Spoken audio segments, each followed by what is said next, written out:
রাসূল সাল্লাল্লাহু আলাইহি সাল্লামের আগমনের এবং কোরআন নাজিলের অনেক আগে থেকে বহু শতাব্দী ধরে পৃথিবী একটি নির্দিষ্ট পন্থায় পরিচালিত হয়েছে। অতীতকালের প্রচলিত কিছু জীবন পদ্ধতি নিয়ে আমি আপনাদের মনোযোগ আকর্ষণ করতে চাই, যা পৃথিবীতে আধিপত্য বিস্তার করেছিল। এটা ছিল খ্রিস্টানদের একটা জীবন পদ্ধতি, কিন্তু অন্য সভ্যতাগুলোতেও এর উপস্থিতি পাওয়া যায়। চাইনিজ সভ্যতা, ভারতীয় সভ্যতা, পারস্য সভ্যতা ইত্যাদি। সমাজকে বিন্যস্ত করার জন্য তাদের নির্দিষ্ট পন্থা ছিল। আমি এখানে খ্রিস্টানদের উদাহরণ দিব। তাদের এরকম ধারণা ছিল যে কিছু মানুষ শাসন করার জন্যই জন্মেছে, কিছু মানুষ রাজকীয় রক্ত নিয়ে জন্মেছে, আর সৃষ্টিকর্তা চান যে এই লোকগুলোই পৃথিবী শাসন করুক। যেহেতু ইতিমধ্যেই তাদের শাসন ক্ষমতা রয়েছে, এর অর্থ সৃষ্টিকর্তা এরকমটাই চান। এটাই সৃষ্টিকর্তার ইচ্ছা। এই শাসকরা হলো বিশেষ মানুষ। কোনো কৃতকর্মের জন্য তারা বিশেষ মর্যাদা সম্পন্ন না, বরং তাদের বিশেষত্ব শুধুমাত্র বংশ পরিচয়ের কারণে। শুধুমাত্র জন্মগ্রহণের মাধ্যমেই তারা বিশেষ। তারা সাধারণ মানুষের চাইতে উত্তম। সামাজিক এই কাঠামোর দ্বিতীয় অংশটি হল, তারা মনে করত যে সমাজের এমন কিছু মানুষ রয়েছে যারা সৃষ্টিকর্তা কর্তৃক বাছাইকৃত। এরা ছিল পবিত্র মানুষ, সাধক, পুরোহিত, গির্জার যাজকগণ। তারাই একমাত্র মানুষ যারা জানে যে সৃষ্টিকর্তা আসলে কে। অন্য কেউ তা বুঝতে পারবে না। এই লোকগুলোই ধর্ম বুঝতে পারে, এই লোকগুলোই সৃষ্টিকর্তার বিধানগুলোকে বুঝতে পারে, আর একমাত্র এই লোকগুলোই সৃষ্টিকর্তার প্রতিনিধি হয়ে কথা বলতে পারে। যদি কেউ তাদের সাথে দ্বিমত পোষণ করে, তাহলে সে কোনো মানুষের সাথে দ্বিমত পোষণ করছে না, বরং স্বয়ং সৃষ্টিকর্তার সাথেই দ্বিমত পোষণ করছে। তো এই দুটি শ্রেণী, একদিকে ছিল রাজকীয় অভিজাত শ্রেণী, আর অন্যদিকে ছিল আধ্যাত্মিক অভিজাত শ্রেণী। আধ্যাত্মিক অভিজাত শ্রেণী। আর এই দুটি অভিজাত শ্রেণীর মধ্যে যোগসাজশ ছিল, তাদের মধ্যে অংশীদারিত্বের সম্পর্ক ছিল। ধর্মীয় অভিজাত শ্রেণী তাদের বক্তব্য প্রদান করত এবং মানুষের কাছে প্রচার করত যে রাজার প্রতি অবশ্যই তোমাদেরকে অনুগত হতে হবে, কারণ সৃষ্টিকর্তা এই রাজাকে বাছাই করেছেন। তো তারা বিভিন্ন স্থানে ভ্রমণ করে এটা নিশ্চিত করত যে প্রত্যেকেই যাতে শাসক গোষ্ঠীর প্রতি অনুগত থাকে। আর শাসক গোষ্ঠীও ধর্মযাজকদের কাছে এসে বলতো, আমরা আপনাদের গির্জাগুলোর অর্থায়ন করব, আমরা আপনাদের সুরক্ষা প্রদান করব, আমরা নিশ্চিত করব প্রত্যেকেই যাতে আপনাদের কথা শুনে। কেউ যদি আপনাদের বিরোধিতা করে, আমরা তাদেরকে হত্যা করব। এভাবে আমরা আপনাদেরকে রক্ষা করব, আর আপনারা সকলকে বলবেন যাতে তারা আমাদেরকে অনুসরণ করে। এই বন্দোবস্তটি তারা তৈরি করেছিল। এরপর তৃতীয় আরেক শ্রেণীর মানুষ ছিল। তো সেখানে ছিল রাজনৈতিক বা রাজকীয় অভিজাত শ্রেণী, ছিল ধর্মীয় অভিজাত শ্রেণী। এই দুইটি ছাড়াও সেখানে ছিল অর্থনৈতিক অভিজাত শ্রেণী, যাদের কাছে অর্থ ছিল। ধারণাটি এমন ছিল যে সৃষ্টিকর্তা কিছু মানুষকে অন্যদের তুলনায় অধিক সম্পদ দান করেছেন, আর স্পষ্টতই তিনি যদি তাদেরকে সম্পদের আধিক্য প্রদান করেন, এর অর্থ তিনি তাদেরকে অন্যদের তুলনায় বেশি ভালোবাসেন। তাই তারাই কর্তৃত্বের দাবিদার, তারাই ভূমির মালিকানার দাবিদার, তারাই সকল অর্থের দাবিদার, আর আমরা রয়েছি তাদের সেবা করার জন্য। এটাই আমাদের অবস্থান। তো আপনি এটাকে তৃত্ববাদ বলতে পারেন। সমাজের জন্য এটা একটা অপবিত্র তৃত্ববাদ। সেখানে ছিল শাসক গোষ্ঠী, সেখানে ছিল ধর্মীয় অভিজাত, আর সেখানে ছিল সম্পদশালী অভিজাত, আর বাকিদেরকে বলা হতো সাধারণ মানুষ। আমরা বাকি সকলে সাধারণ মানুষ, তাই না? আর আমাদের কাজ হলো এই লোকগুলোর অবস্থানকে মেনে নেয়া। আমাদের কাজ হলো সমাজে আমাদের নিজেদের ভূমিকাকেও মেনে নেয়া। এই ভূমিকা নিয়েই আমরা এই পৃথিবীতে এসেছি। এভাবেই আপনি জন্মগ্রহণ করেছেন। এটা ছিল খ্রিস্টানদের সমাজ ব্যবস্থার ধরন।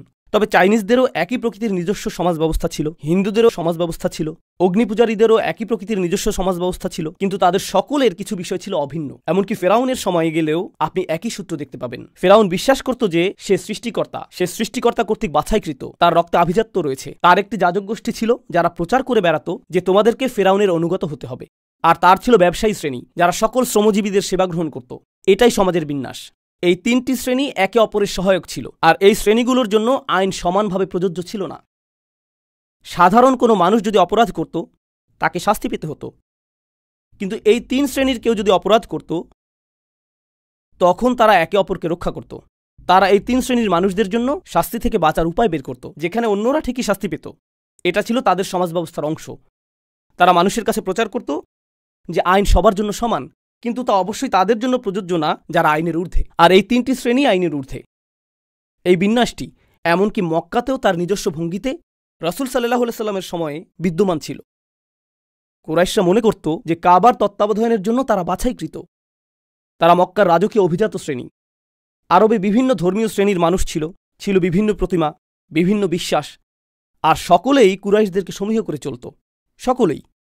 কুরাইশদের সাথে ঝামেলা করা যাবে না, তারা সুরক্ষিত সম্প্রদায়। সেজন্যই কুরাইশরা যখন ব্যবসার উদ্দেশ্যে ভ্রমণ করত, কেউই তাদেরকে আক্রমণ করত না, কারণ তারা সুরক্ষিত ছিল ধর্মীয় শ্রেণী দ্বারা। আর এমন লোকে ছিল যারা প্রচুর সম্পদের অধিকারী। যখন কোরআন নাজিল হল, যখন আল্লাহ রসুল সাল্লাল্লাহু আলাইহি সাল্লামের কাছে তার চূড়ান্ত অভিপ্রদান করলেন, এটা একেবারে শুরু থেকেই ছিল একটা বিপ্লব। আল্লাহ আমাদেরকে শিক্ষা দিচ্ছেন যে তিনি ছাড়া আর কারও উপাসনা করা যাবে না, আর তিনি সকল মানুষকে সৃষ্টি করেছেন একজন মাত্র মানব থেকে, আদম আলাইহিস সালাম থেকে, যার অর্থ অভিজাত রক্ত এবং কৃষকের রক্ত, দাসের রক্ত এবং দাসের মালিকের রক্ত, ধনীর রক্ত এবং দরিদ্রের রক্ত, সবগুলোই একমাত্র আদম আলাইহিস সালামের রক্ত। এতে কোনো পার্থক্য নেই। আর যখন তারা আল্লাহর উদ্দেশ্যে নামাজ পড়বে, সেখানে অভিজাতদের জন্য আলাদা কাতার থাকবে না। দ্বিতীয় কাতার ধর্মীয় অভিজাতদের জন্য, তারপর তৃতীয় কাতার অর্থশালী অভিজাতদের জন্য, আর তারপর দরিদ্র মানুষ পেছনের কাতারে থাকবে। এরকমটা হবে না। যখন মুসলিমরা নামাজের জন্য দাঁড়ায়, হামজা রাদিয়াল্লাহু তাআলা আনহুর মতো উচ্চ মর্যাদা সম্পন্ন ব্যক্তিরা যেই কাতারে দাঁড়াবে, সেখানে বিলাল রাদিয়াল্লাহু তাআলা আনহুর মতো দাসেরাও থাকবে। তারা সকলে একই কাতারে দাঁড়াবে। এটা শুধুমাত্র তাত্ত্বিকভাবেই সমতার কথা বলে না, বরং এটা বাস্তবেই প্রতীয়মান। প্রতিটি নামাজে যখন মুসলিমরা একসাথে দাঁড়ায়, এতে প্রদর্শিত হয় যে সকল মানুষ সমান। আপনি সকল ধরনের উপাধি ত্যাগ করেন। যদি কেউ অভিজাত হয়, যদি কেউ গবেষক হয়, যদি কেউ ব্যবসায়ী হয়, যদি কেউ মন্ত্রী হয়, সে যাই হোক, বাইরে সেই আভিজাত্যের জুতাগুলো তাকে খুলে ফেলতে হয়। তাকে সেই জুতাগুলো খুলে ফেলতে হয়। তারা আল্লাহর ঘরে আসে, আর তখন তারা শুধুই আল্লাহর বান্দা। তারা সম্পূর্ণরূপে সমান, তাদের মধ্যে কোনো শ্রেণীবিন্যাস নেই। তবে কোরআনে অভিনব এক শ্রেণীবিন্যাসের কথা বলা হয়েছে। এরকম একটা বিষয় আসলেই রয়েছে যে কিছু মানুষ অন্যদের তুলনায় উত্তম। কিন্তু কোরআন কিভাবে এটাকে সংজ্ঞায়িত করেছে? ইন্না আক্রামাকুম ইনদাল্লাহি আতকাকুম। সবচেয়ে অভিজাত তারাই। এখানে অভিজাত শব্দটি খুবই গুরুত্বপূর্ণ, কারণ আরবরা যখন অভিজাত শব্দটি শুনতে পেল, তাদের মাথায় কি এসেছিল? এই 3 শ্রেণীর অভিজাতদের কথা তাদের মাথায় এসেছিল। এই 3 শ্রেণী যা আমি আপনাদেরকে বর্ণনা করেছি। আর আল্লাহ বলছেন, তোমাদের মধ্যে সবচেয়ে অভিজাত তারাই যারা আল্লাহকে সবচেয়ে বেশি ভয় করে, যারা আল্লাহর ব্যাপারে সবচেয়ে বেশি শঙ্কিত, যারা আল্লাহর ব্যাপারে সবচেয়ে বেশি সতর্ক। তো এখন কিভাবে আপনি নির্ধারণ করবেন যে কে উত্তম?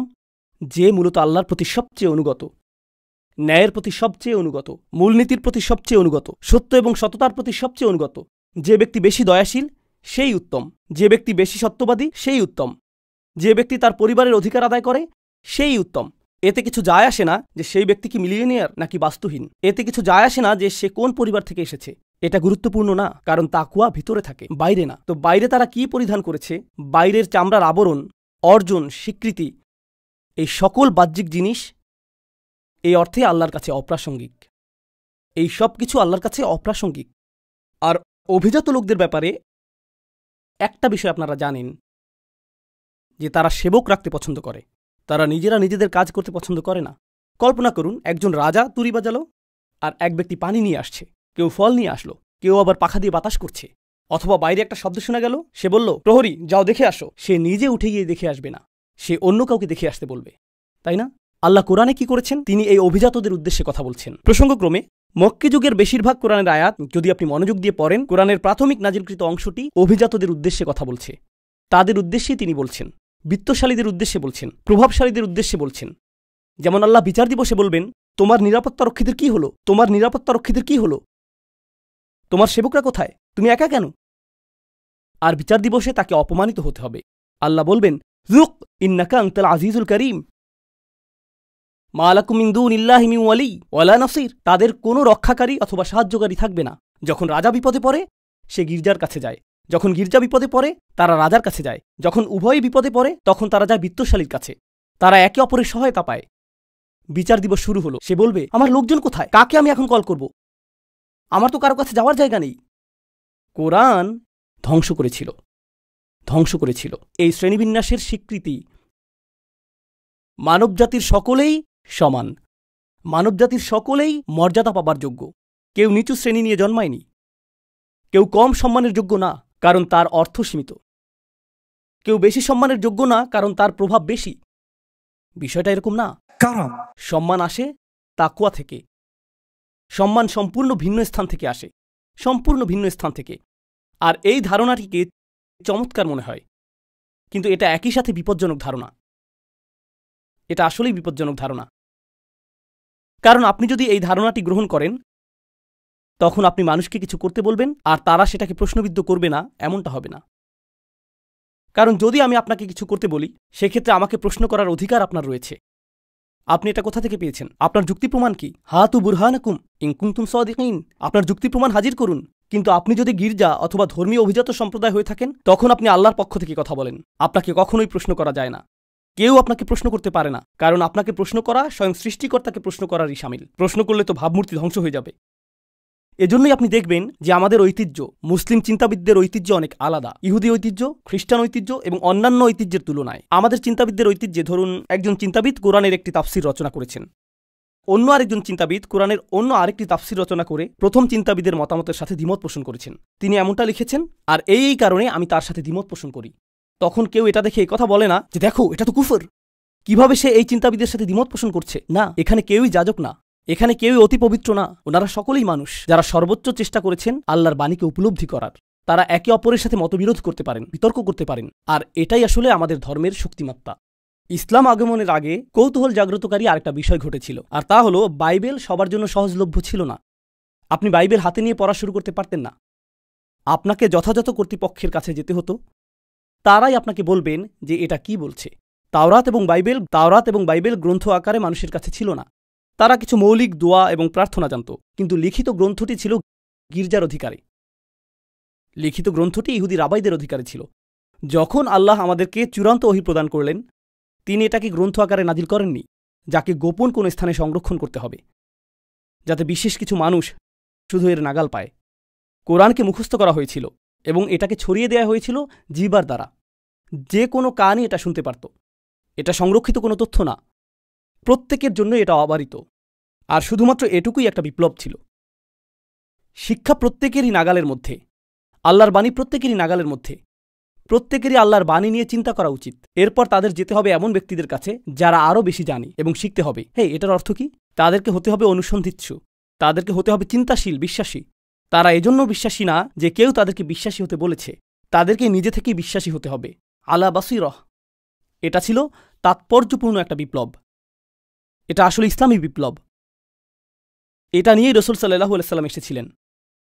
আমি এগুলো আপনাদেরকে বলছি কারণ আমরা ইতিহাসের নির্দিষ্ট একটি সময়ে বাস করছি। ১৫০০ বছর হয়ে গিয়েছে রাসূল সাল্লাল্লাহু আলাইহি ওয়াসাল্লামের আগমনের পর। প্রায় ১৫০০ বছর পার হয়ে গিয়েছে। তো এটা দীর্ঘ একটা সময়। তলা আলাইহিমুল আমাদ, এভাবে কোরআন আমাদের পূর্ববর্তীদের বর্ণনা করেছে। তাদের উপর দীর্ঘ সময় পার হয়ে গিয়েছে। সময়ের সাথে সাথে যা ঘটে তা হলো আমরা কিছু জিনিসের কথা ভুলে যাই যা প্রথমে উপস্থিত ছিল। আমরা শুধুমাত্র একটা সংস্কৃতিতে পরিণত হই, ঠিক যেভাবে অন্য সকল ধর্ম সংস্কৃতিতে পরিণত হয়েছে। আমরা মুসলিম পরিবারে জন্মেছি, আমরা মুসলিম সমাজের মাঝে জন্মেছি। সব কিছু ছকবাঁধা নিয়মে চলবে, এতে আমরা অভ্যস্ত হয়ে পড়েছি। আমরা কখনো প্রশ্ন তুলি না, আমরা কখনো অনুসন্ধান করি না। আর আমরা ইসলাম পালন করি কারণ আমাদের পরিবেশ ইসলামিক। দয়া করে মনোযোগ দিয়ে কথাটি শুনুন। আমরা ইসলাম গ্রহণ করেছি কারণ আমরা আমাদের পরিবারে অথবা সমাজে ইসলামিক পরিবেশ পেয়েছি। তো আমাদের ইসলাম ভিতর থেকে আসেনি, এটা এসেছে পরিবেশ থেকে, যা থাকে বাইরে। কিন্তু এখন সময় পরিবর্তিত হয়েছে। যদি আপনি ত্রিনিদাদে বাস করেন, টেক্সাসে বাস করেন, লাহোরে বাস করেন অথবা ঢাকায় বসবাস করেন, কিছু যায় আসে না পৃথিবীর কোথায় আপনি বসবাস করছেন। এখন আপনার পরিবেশ কিন্তু চারপাশের পরিবেশই নয়, এই ডিভাইসের মধ্যেও একটা পরিবেশ রয়েছে, এখানেও একটা পরিবেশ রয়েছে। আপনার সামনে এখন এমনভাবে সবকিছু উন্মুক্ত হয়েছে যা আগে কখনোই হয়নি। মানবজাতির কাছে এর আগে কখনোই এত কিছু উন্মুক্ত হয়নি। তো আপনার পরিবেশ যা আপনাকে নিরাপদ রাখত, আর আপনার বিশ্বাস যা নিয়ে আপনি স্বাচ্ছন্দ্যে থাকতেন, কারণ আপনার চারপাশের সকলে তাই বিশ্বাস করে যা আপনি বিশ্বাস করেন, সেটা এখন আর থাকছে না। সেটা এখন হুমকির সম্মুখীন, সেটা প্রশ্নের সম্মুখীন, সেটা সন্দেহ সংশয়ের সম্মুখীন। এখন আপনার সামনে দুটি রাস্তা খোলা রয়েছে। যদি আপনি ঈমান রক্ষা করতে চান, আপনার ঈমান রক্ষা করার জন্য দুটি রাস্তা খোলা রয়েছে। আমি ইন্টারনেট বন্ধ করে দিব, আমি পৃথিবীর সাথে যোগাযোগ বন্ধ করে দিব, আমি কারোর সাথে কথা বলবো না। আমি শুধু অল্প কিছু মানুষের মাঝে থাকতে চাই যা আমার ঈমানকে রক্ষা করবে। আর সবকিছুই ফিতনা, অন্য সবকিছুই কুফর, অন্য সবকিছুই আমাকে ধ্বংস করে দিবে। প্রসঙ্গক্রমে কয়েকশো বছর আগে গির্জাগুলো মানুষকে বলতো যে জ্ঞান অর্জন করবে না, প্রশ্ন করবে না, অনুসন্ধানী হবে না, কারণ যদি তুমি বাইরের কোনো কিছু শিখো এটা তোমার বিশ্বাসকে ধ্বংস করে দিবে, এটা তোমার বিশ্বাসকে ধ্বংস করে দিবে। গির্জাগুলো মানুষকে এটাই বলতো। সেজন্যই তারা বই পুড়িয়ে ফেলত, কারণ তারা চাইতো না যে মানুষ জ্ঞান অর্জন করুক। কারণ মানুষ যদি জ্ঞান অর্জন করে, তারা খ্রিস্টবাদকে প্রশ্নবিদ্ধ করা শুরু করবে। আমরা এটা হতে দিব না, এটা আমাদের গোটা পদ্ধতিকেই ধ্বংস করে দিবে। তো আমাদের সমাধানও যদি হয় যে আমরা কিছু শিখব না, ঈমান রক্ষার জন্য আমরা লুকিয়ে থাকব, তাহলে আমরা ভুলে যাচ্ছি যে আমরা আসলে কারা। আল্লাহ আমাদেরকে এই ধর্ম এজন্য দেননি যে আমরা পরিবেশ থেকে লুকিয়ে থাকব। আল্লাহ আমাদেরকে এই ধর্ম দিয়েছেন পরিবেশকে পরিবর্তন করার জন্য। এজন্যই আসলে তিনি এই ধর্ম প্রদান করেছেন। এই ধর্ম ফিতনা থেকে পালিয়ে যায় না, বরং ফিতনাকে নির্মূল করে দেয়। এই ধর্মটির ভূমিকা এটাই। এজন্যই আল্লাহ এটাকে বলেছেন আমাদের পিতা ইব্রাহিম আলাইহিসসালামের মিল্লাত, দিন বা ধর্ম। ইব্রাহিম আলাইহিসসালামের চারপাশ শিরকে পরিপূর্ণ ছিল, আর তিনি প্রতিনিয়ত এটাকে প্রশ্নবিদ্ধ করেছিলেন। তিনি প্রতিনিয়ত প্রশ্ন করেছিলেন আর এটাকে চ্যালেঞ্জ করেছিলেন। আমরা ইব্রাহিম আলাইহিসসালামের ধর্মকে ধারণ করতে পারব না যদি আমাদের অভ্যন্তরে এমন কিছু না থাকে যা আমাদের ঈমানকে পরিচালিত করে। আমার সাথে সাথে শুধু এই বিষয়টি চিন্তা করুন, সেই মানুষেরা যারা সর্বপ্রথম কোরআন শুনেছিল, আমরা এই বিষয়ে সাধারণত চিন্তা করি না যে যখন কোরআন নাজিল হচ্ছিল অধিকাংশ মানুষ যারা কোরআন শ্রবণ করেছে তারা মুসলিম ছিল না। যখন কোরআন প্রথমে নাজিল হচ্ছিল আর রাসূল সাল্লাল্লাহু আলাইহি ওয়াসাল্লাম আয়াত তেলাওয়াত করছিলেন, বেশিরভাগ কান যেগুলোতে কোরআন প্রবেশ করছিল সেগুলো মুসলিমদের কান ছিল না। এর আগে তারা কয়েকশো বছর ধরে অমুসলিম থেকেছে। কোরআনের প্রতিটি আয়াত তাদের সংস্কৃতিকে প্রশ্নবিদ্ধ করেছে, এটা তাদের পরিবার প্রথাকে প্রশ্নবিদ্ধ করেছে, এটা তাদের পরিবেশকে প্রশ্নবিদ্ধ করেছে, এটা তাদের জীবন পদ্ধতিকে প্রশ্নবিদ্ধ করেছে, এটা সব কিছুকে প্রশ্নবিদ্ধ করেছে। কেন তারা পরিবার ত্যাগ করবে, সংস্কৃতি ত্যাগ করবে, স্বাধীনতা ত্যাগ করবে, সব কিছু ত্যাগ করে এই বাণী কেন গ্রহণ করবে? এটা আসলে কি? আল্লাহর বাণীটিতে শক্তিশালী কিছু ব্যাপার রয়েছে। আল্লাহর বাণীতে অতি প্রাকৃতিক অলৌকিক কিছু ব্যাপার রয়েছে। কল্পনা করুন, ইসলামের আগমনের পূর্বে তারা যা ইচ্ছা খেতে পারত, তারা যা খুশি তা করতে পারত, তারা যাকে ইচ্ছা হত্যা করতে পারত, তারা যেভাবে ইচ্ছা সেভাবে ব্যবহার করত, তারা যা ইচ্ছা তাই বলতে পারত। এরপর ইসলাম আসলো এবং সীমাবদ্ধতা আরোপ করল। তারা কি খেতে পারবে, কাকে তারা বিবাহ করতে পারবে, তাদের আচরণ কেমন হবে, কিভাবে তারা ব্যবসা করবে। কেন আমি এই সকল সীমাবদ্ধতা মেনে নিচ্ছি? আমি তো এর আগে স্বাধীন ছিলাম, কেন আমি এর অনুসরণ করছি? এটা অতিরিক্ত কঠোর। প্রসঙ্গক্রমে আপনি এখন মুসলিম তরুণদের কাছ থেকে এই একই রকমের প্রশ্ন শুনবেন। মুসলিমরা বলে ইসলাম অনেক বেশি কঠোর, এটা অনেক বেশি সীমাবদ্ধকারী। আর আমি বলি আপনার এই প্রশ্ন নতুন না। প্রকৃতপক্ষে মুশরিকরা এই প্রশ্নটি কয়েক হাজার বছর আগে তুলেছিল। 1500 বছর আগে যখন কোরআন প্রথম নাজিল হয়, কেন আমি ধর্মটি গ্রহণ করব যা আমার উপর সীমাবদ্ধতা চাপিয়ে দেয়, যেখানে আমি এটা ছাড়া মুক্ত থাকতে পারি? শিরক অনেক বেশি সহজ, মুশরিক হওয়াটা অনেক বেশি উদারপন্থী, যেখানে ইসলাম অনেক বেশি রক্ষণশীল, তাই না? প্রশ্ন হলো কেন তারা এটা গ্রহণ করলেন? তারা শুধু এটা গ্রহণই করলেন না, বরং এর জন্য জীবন দিতেও প্রস্তুত ছিলেন। তাদেরকে নির্যাতন করা হয়েছিল, প্রহার করা হয়েছিল, কিন্তু তাদেরকে ইসলাম মুক্ত করা যায়নি। তাদেরকে দ্বিখণ্ডিত করে ফেলা হয়েছিল, কিন্তু তারা লা ইলাহা ইল্লাল্লাহ ত্যাগ করেনি। কি ঘটে যাচ্ছে এখানে? এমনকি তাদের পরিবার তাদের কাছে এসে বলেছে, আমরা তোমাকে ভালোবাসতাম, তোমার প্রতি আমাদের আশা ভরসা ছিল, কেন তুমি এরকম হয়ে গিয়েছ? তোমার ভেতরে কোন জিনিসটা পরিবর্তিত হয়ে গিয়েছে? কোনো একটা জ্ঞান তাদের কাছে এসেছিল যার দ্বারা তারা বাইরের মিথ্যাগুলোকে দেখতে পারছিলেন। এরপর এখন তারা সত্যের প্রতি দৃঢ় প্রতিজ্ঞ। এটা শুধু তখনই ঘটবে যখন কারো ভিতরে বাসীরহ থাকবে। তারা নিজেরাই দেখতে পারে যে এটা আল্লাহর বাণী, তারা নিজেরাই অনুভব করতে পারে যে এটা আল্লাহর বাণী। পৃথিবীতে অনেক মুসলিম রয়েছে, কোটি কোটি মুসলিম রয়েছে সারা পৃথিবী জুড়ে। যদি আমাদের বেশিরভাগ মানুষই শুধুমাত্র এজন্যই মুসলিম হই কারণ আমাদের পিতামাতা মুসলিম, কারণ আমাদের আশেপাশের পরিবেশ মুসলিম, তাহলে আমাদের ইসলাম সংকটের মধ্যে আছে। আমাদের ইসলাম সংকটের মধ্যে রয়েছে কারণ আশেপাশের পরিবেশ পরিবর্তিত হচ্ছে, আর যখন আশেপাশের পরিবেশ পরিবর্তিত হয়ে যাবে তখন ইসলামও পরিবর্তিত হয়ে যাবে। যেই জিনিসটি আমাদের ইসলামকে অব্যাহত রাখবে, আশেপাশের পরিবেশ পরিবর্তিত হোক বা না হোক, কোনো কিছু এটাকে প্রভাবিত করবে না যদি ইসলাম ভেতর থেকে আসে, বাইরে থেকে না। এটা ভেতর থেকে আসতে হবে। আমি আমেরিকায় থাকি, কখনো কখনো তরুণ ছেলেরা এসে আমাকে বলে, ওস্তাদ, আমেরিকায় মুসলিম হিসাবে বসবাস করা আসলেই কঠিন। আর আমি বলি, আমার জীবনে এর চেয়ে অদ্ভুত কথা আর শুনিনি। আমেরিকায় মুসলিম হিসাবে বসবাস করা খুবই কঠিন। যখন 2 + 2 = 4 হয়, এটা ত্রিনিদাদে মেনে নেওয়া কঠিন না যে 2 + 2 = 4।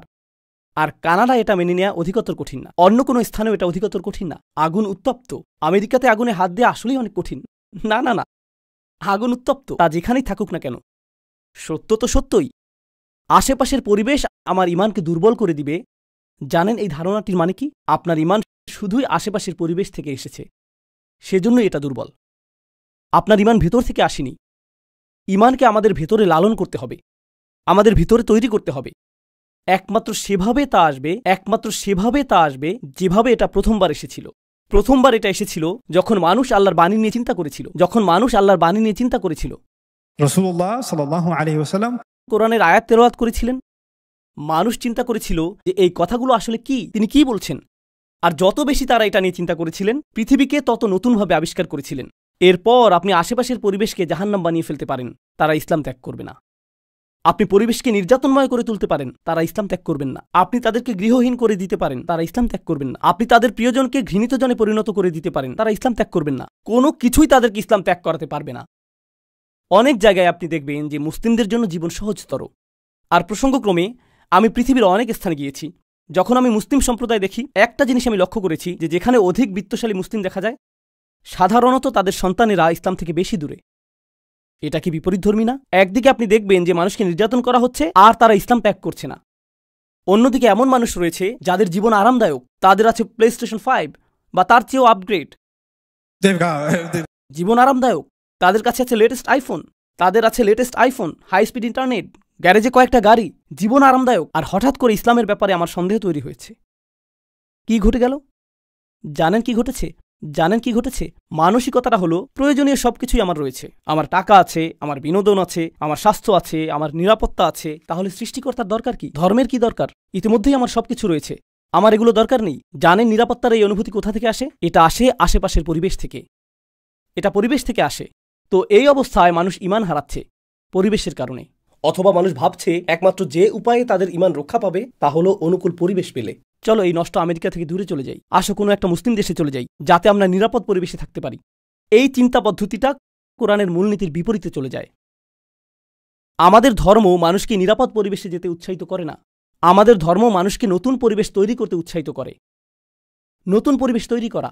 সাহাবাগণ তাদের জন্মভূমি ত্যাগ করেছিলেন, তারা মক্কা এবং মদিনার পুণ্যভূমি ত্যাগ করেছিলেন, তারা সেই পুণ্যভূমি ত্যাগ করেছিলেন। এরপর কেউ চলে গেলেন ভারতে, কেউ চলে গেলেন চীনে। কেন? তাদের তো নিরাপদ পরিবেশে থাকা উচিত ছিল। কেন তারা এত দূরে চলে গেলেন? কোন কারণে? এটাই আমাদের ধর্মের মূল নির্যাস। যখন আমরা সেই নির্যাসের কথা ভুলে যাই, তখন কোনো সন্দেহ নেই, আমার মনে, আল্লাহ তাআলা ভালো জানেন, আমার মনে এই বিষয়ে কোনো সন্দেহ নেই যে আমরা যদি এই ধর্মকে না ধরে থাকি অন্তর্নিহিত কারণে, গভীর আভ্যন্তরীণ কারণে, তাহলে আল্লাহ এই উম্মাহকে অন্য কারো দ্বারা প্রতিস্থাপিত করে দিবেন, যারা হবে আমাদের চেয়ে উত্তম। তোমরা যদি মুখ ফিরিয়ে নাও, তিনি তোমাদের স্থলে অন্যদেরকে প্রতিস্থাপিত করে দিবেন, আর তারা তোমাদের মতো হবে না। আল্লাহ আমাদের প্রতিস্থাপিত হওয়া থেকে রক্ষা করুন। তিনি আমাদেরকে তেমন মানুষে পরিণত করুন যারা আন্তরিকভাবেই আল্লাহর বাণীকে গভীরভাবে আত্মস্থ করে। আমরা যেন পাই আমাদের ঈমান, এই ধর্মের প্রতি আমাদের প্রত্যয় বাইরের পরিবেশ দ্বারা প্রভাবিত হয় না, বরং এটা ভেতর থেকে প্রজ্বলিত হয় এবং এটা ভেতর থেকে দ্যুতি ছড়ায়। আর বস্তুত আশেপাশের পরিবেশ আমাদের পরিবর্তন করার বদলে আমরাই যেন শেষমেশ পরিবেশকে পরিবর্তন করি। বারাকাল্লাহু লি ওয়া লাকুম ফিল কুরআনিল হাকিম ওয়া নাফা'নি ওয়া ইয়্যাকুম বিল আয়াতি ওয়া যিকরি।